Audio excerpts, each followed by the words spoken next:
Welcome to the Everyday Saint. Today we have Michael on our podcast, which is very exciting because I know Michael has just learned so much, and each time I talk to him about God, I learn a new thing, and he has helped me in my journey with God so much and grow in it and just learned so much from it. So I'm really excited for him to be on the podcast. So welcome, Michael. Well, thank you, Eve. It's a pleasure being on this podcast. I've seen a few episodes, and it's very intriguing.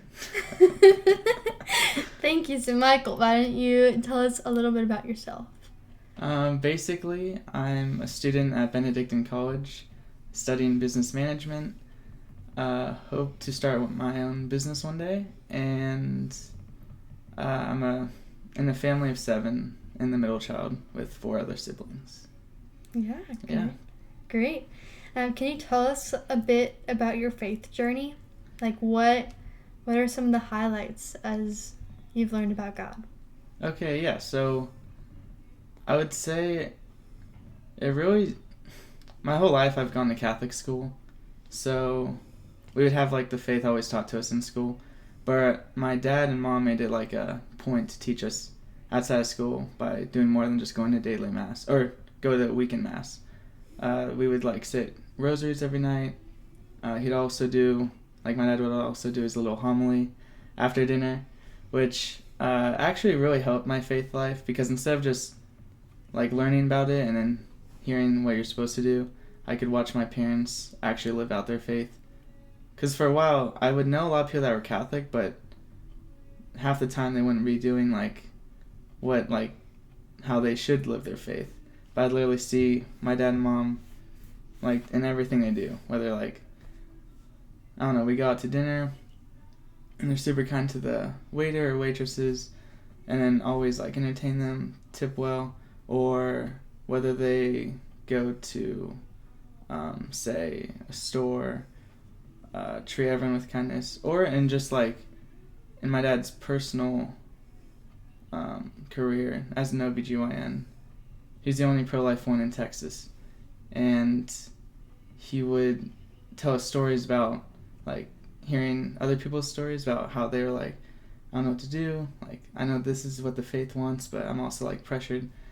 And that really impacted me, hearing those stories, because it'd be real, and I don't know, I always wanted to model what they were. That was always the expectation. I always wanted to be at least half that.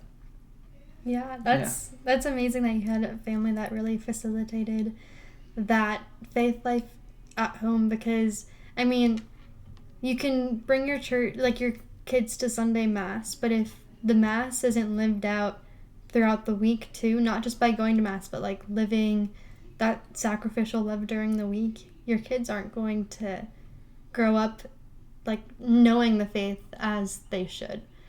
Because it's just really important. Yeah, exactly. It's like saying, if you got in trouble as a little kid for hitting your sibling, if your parents said don't hit them and then hit you, you're that's counterproductive. But our parents would be hey, this is how we live out the faith, and this isn't just why you no, this isn't you should because we say.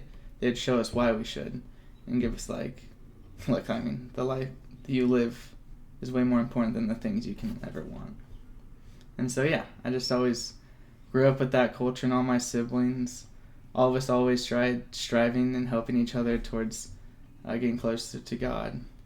And, yeah, we'd always have competitions of who could go to confession more, how long you could stay in adoration for.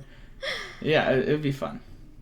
That is fun. That's really cute. I've never heard of siblings actually having a competition to see how long they could stay in stay in adoration. Yeah. For. That's just not usually a thing that kids want to do. They're okay, get me out of here as soon as possible. I don't even know what's going on. Exactly. Well, I think it was because at dinner a lot, our dad would always ask us questions or tell us about your day, and we'd be oh yeah, I went to adoration for about an hour, and then my sibling would be oh yeah, I went for an hour and 15 or whatever.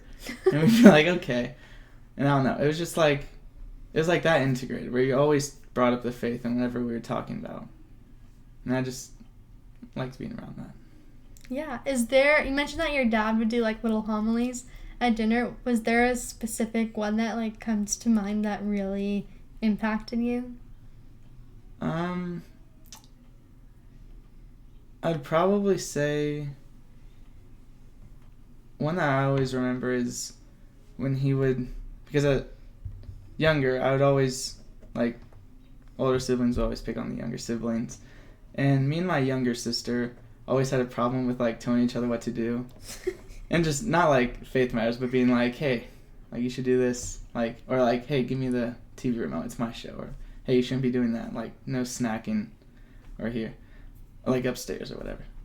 But my dad always would say, if you can't love in your own family, you're gonna really struggle loving anyone else. Like, just not, like, relationship love, but just brothers and sisters in Christ. And so that really hit me when he started talking about that, and I was like, okay, if I can't, like, foster love for all my siblings and, like, want the best for them all the time, how can I be like, oh, like, live like Jesus did, like, love everyone else, when, like, the closest thing to me, it's hard to love. So after that homily, I think I really was like, okay, I'm going to really strive to do this. And I actually have noticed, once I started trying to love my siblings more and more and trying to take care of them more and more, my relationships with other people got more deeper, and I actually wanted the better for all my friends and stuff. Yeah, which is funny because when you think of, like, love your neighbor as yourself and all that stuff, like, the people that you don't think of most of the time is your siblings, because Exactly. it's just like a automatic, like, well, they're my siblings, so, you know. But they're the people who see, like, the worst of you and the best of you and are there to cheer you on, but then also tell you when you're wrong.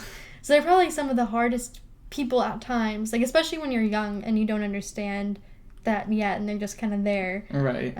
To really, like, sacrificially love and offer things up for. And, like, once you're older, you can become friends with them now, and, like, there's less of kind of an awkward phase with your sibling where now they're not just your sibling but your friend. But when you're younger, it's like you don't really get that all the time. But when you can love the people that are forced to love you in a way because they're your siblings, like the people that you choose to love, like, it becomes that much more. And then you, like, end up choosing to love your siblings beyond just a family relationship.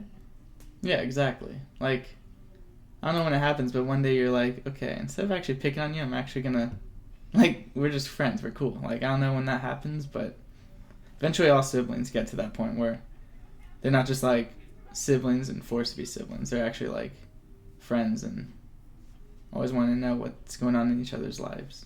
Especially as you grow older. That's what I've realized going to college and in high school.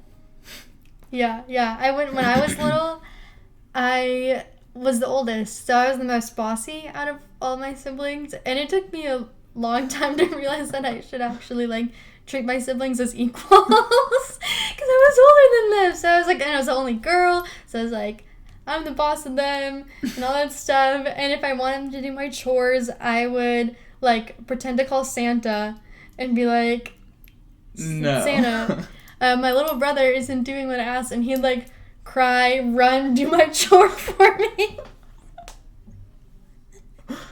My mom's gonna listen to this and be yeah, and be like, wait, hold up. Oops. I never did that. That's a little much. You're actually scarring your brothers. It's fine. They like me now. Mm-hmm. I grew past that. That's true. Yeah. Do you feel like your relationship with your family has helped you appreciate the Holy Family more, like St. Joseph and Mary? I definitely think so. Because thinking of the Holy Family, you always envision the perfect family. And that's what my mom and dad have strived to get our family to. And for a while, I always just was like, yeah, our family's just a normal family. But there have been so many times that, like, people just come up to us and, like, to our parents and be like, your children are just, like, so peaceful and so, like, respectful and kind. Like, I've never seen something like this. Or, like, they're genuine and, like, joyful. And I realized that, like, I guess they just fostered a faith first kind of environment in our house. And for me, like, when I was little, I'd always be like, okay, my dad and St. Joseph are, like, the two earthly, like, parents I kind of have. Like, one's in heaven, always praying for me, the other one I actually see living out his faith. My mom and Mary are also like my two mothers, and like my mom, like physically, Mary, she's the mother of God. So I don't know. I think it definitely has grown me closer, and especially my mom has had a devotion to Our Lady for a while, and so seeing different things happen in her life as part of that devotion is just really cool to see, and kind of brought me closer to Mary too. Yeah, I remember. You can tell that your family is like all this, your siblings. Like you can just tell that your family's really raised you all so well. And I remember even when you're you're welcome. When your sister came and visited, I was talking with my friends, and they're like if his whole family is like that, like you just want to give them the world because like they don't ask anything of you. All they want to do is like love, and you just want to keep giving them more because you can see Jesus so clearly in them. And I think it's like a really beautiful thing that your family has facilitated that so well. Which is really important. And I think sometimes there's like the connotation like, oh, you went to a Catholic school and you grew up in a Catholic family, but like what do you know? Right. But really, like, you did it, like your parents really did it right, you know, in that way. Yeah, they help show that like just sending your kids to Catholic school sometimes isn't enough, because we would know families that did all the basics, like okay, made sure their kids went to mass every Sunday and like sent them to Catholic school. But, like, besides that, like, their kids didn't really have anything to go off of. It was more just, like, another study or class they had to take, like history or English. Like, that's not, like, their core. And for a while, I remember one of my high school teachers being like, all right, write down, like, 3 things that, like, would describe you. I wrote down, like, I'm, like, a basketball player. Like, I like snowboarding. And I'm, like, this year old, or like many years old, and she pointed it out. She's like, see, as you didn't put your Catholic as your first one. And I was like, shoot, that really hit me. And I was like, okay, from now on, like, my faith always just gonna be the first thing I think about whenever I think of myself, always first. Yeah, which is very important. I remember I had this, I don't play baseball, but I remember thinking about it once. I don't know why, but in baseball, if you don't hit the first base, you can't get to second or third or make a home run. Like, you gotta get first base. That's true. First, in order to even make it to the end. And it's kind of like our faith. Like, if your faith isn't first base, you can't continue on the path that you're supposed to go on. You're gonna, like, take a detour over here, and then you're gonna circle over here, and you'll never make it back to home plate. Yeah. At least not validly. No, actually, that's a really good analogy. I might use that in the future. Thank you. Was there ever a time in high school where, like, your upbringing in faith came in handy, whether it was, like, with some friends or with a teacher, where you were kind of like, wait a minute, like, isn't this, like, the right thing to do? Yes, for sure, with my friends. I can't think of, like, hard specific ones, but just always, like, it was just instilled in me, like, always do the right thing. And sometimes my friends, which were fun at times, sometimes would go a little far with some other things, and I'd be like, okay, that's just too much for me. And a lot of times they'd try peer pressuring me, but I'd be like, no. And I kind of thought that was cool, because in middle school, or in elementary school, peer pressure was harder to get past, because you're like, oh, they're not going to like me if you're being peer pressured. But I think, especially after confirmation and after just kind of growing my faith throughout my years, I started being like, you know what, it doesn't matter what they think. I'd rather my soul be, like, pure and holy versus, like, tarnished, and someone thinks I'm a little cooler now, which probably doesn't do anything in the long run at all. Yeah, I can't think of any experience off the top of my head, though. Was that a hard realization to make, to choose your faith over your friends at a young age? Yes, it was. It was hard because a lot of people at that age don't really understand, per se. Like, either it'd be the thing where, oh, you can always go to confession, which is horrible to be presumptuous, or like it's just like a little thing, I'll be fine. Even with like venial ones, like venial sin stuff they'd push, it'd be like, okay, well, if I get like roped into one thing, I know eventually I'm going to keep getting roped into other things, so I just decided to push stop before I don't know, bad thing could happen. But it definitely was hard at times, and yeah, you lose some friends, or you don't become as close to others. Yeah, which probably isn't a bad thing, because if there are friends that you're choosing not to do bad things with in the first place, then it's better to put a stop to it right away than get roped into something that isn't morally correct. That's true. But also, the high school I went to, we had small classes. And so you'd have friends in other classes because, like, there's only 5 guys in your class, or, like, 15 people overall. And so, like, if you lost one, that's, like, a huge percentage of your friends. But, I don't know, I kind of just managed my way through. I was able to kind of be friends with people who wouldn't make the right decisions but wouldn't be drawn into those bad decisions, and try, like, helping them out of them. Yeah. Versus them pulling me. Which is really courageous to do, I think. Like, yeah. I admire you for doing that, because not many people in high school have the guts to, like, stop hanging out with certain people because they know that, like, that's not going to lead them down the right path. Or even when I was giving a talk at one of the retreats last weekend, I was talking about the Holy Spirit and how, like, he's always prompting you to make decisions and, like, do good things. And sometimes, like, that looks like saying no to hanging out with a certain group of friends because you know, like, what they're going to do that night might not align with your values and be virtuous. So it takes saying no before you even get put in a place where it's, like, a make or break decision right then and there what you're going to do, because it's going to be so much harder to say no. Yeah, exactly. Because that's really what the devil does with anything. He never always just goes straight to the big thing. Like, he'll kind of... one of my teachers explained it like this. He always kind of slowly ease in. So he described it as like if you had a goldfish in a bowl and you had a heater under it set at like 50 degrees. The goldfish is doing fine. And then if you slowly crank it up to 55, he's still chilling. And then next day you crank up to 60. And then you continue that pattern. And eventually the water is boiling and the fish is dead. And my teacher described that as like our soul. If you keep like saying, oh, this venial sin's fine, it's only a venial sin. But then you keep doing it and then you build a habit. And then eventually you commit something huge that kills your soul. And then after a while that doesn't even become a big deal. And then now you're really in trouble.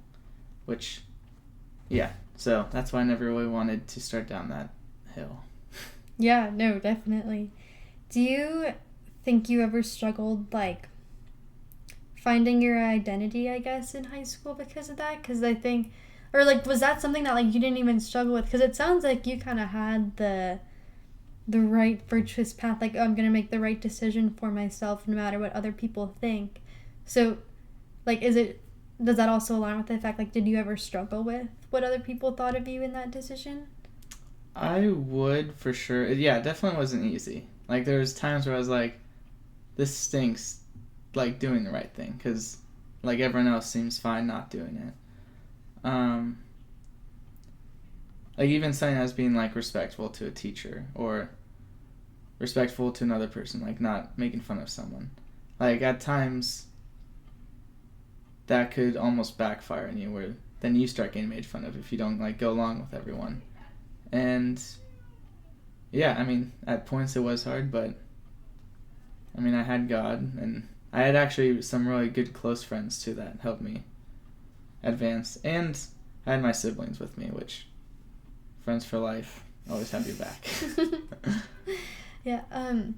How do you navigate making the right decision and, like, standing up for what is virtuous? Because it's easy to say, like, oh, just say no, like, just, like, don't do this or don't do that. Like, that's all you gotta do. But was there a particular way that you found worked really well? Maybe that opened up, like, a conversation with a friend, like, oh, I'm not doing this because I don't think it's right. And then being able to stand up for your beliefs? Yeah, like, I was always taught that always seek out the good, the true, and the beautiful. And usually with a lot of decisions, something's often one of those things. Say if all your friends want to go drinking, and they're like, dude, it's fine, like, we won't get caught, and if we don't get drunk, it's not a mortal sin. But, I mean, you're still disobeying something, either the law or your own parents.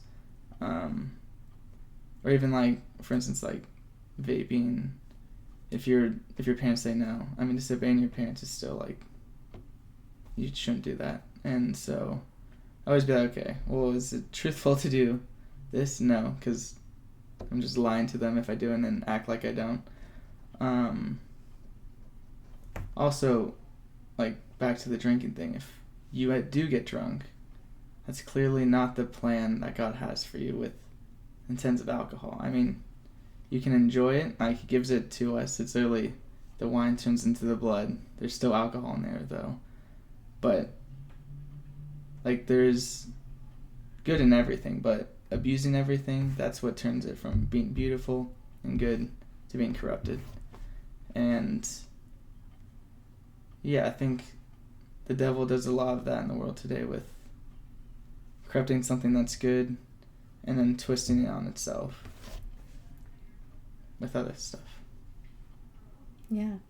So is that, like, what you would explain to people when you had to say no to certain things? Like, would they grasp that concept? Not as easily. It'd be tough again. It would more be like, I'm not doing this because, like, personally, my beliefs would be this. And then I'd try explaining, like, why they shouldn't do it.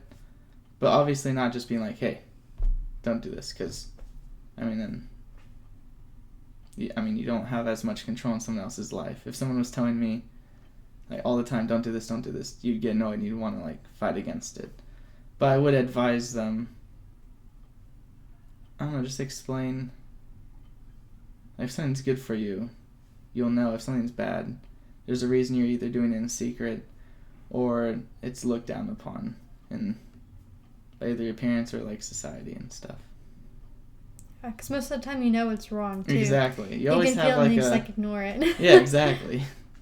So, kind of explain that in lesser terms. Yeah. Did it work most of the time, or would your friends still make, like, that decision?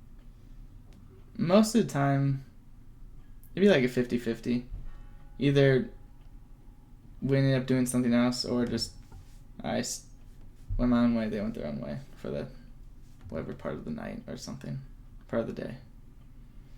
All right, fair enough. Yeah, because it's hard when you know what's right and you try and explain it and they just, like, don't get it, or they're like, yeah, that's, like, that doesn't matter, that's not that important to me, and then it hurts your heart a little bit. Yeah, like, exactly. I know, like, you're trying to love them and take care of them, but it's also up to them to make that decision for themselves, and it's hard to watch your friends go down a path like that.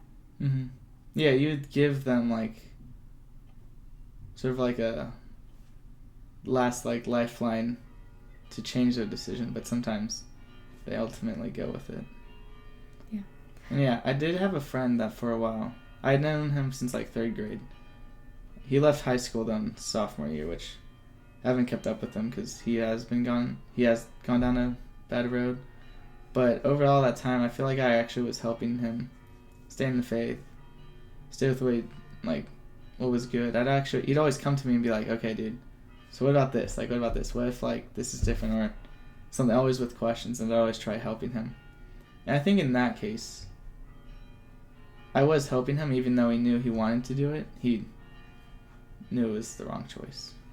Yeah, and sometimes, like, the only thing you can do is plant seeds that you'll never see actually come to fruition, which can be a hard part of our faith, because we like to see the gratification of, like, I said this and now they're doing this, and I was the one who set them on that path.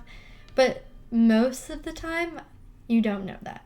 Most of the time you don't know, like, the one sentence that you said that changed this person's life forever. And because I'm sure that when you live out your faith, and even just, like, the example that you set, people know that there's something different about you and they want to find what that is.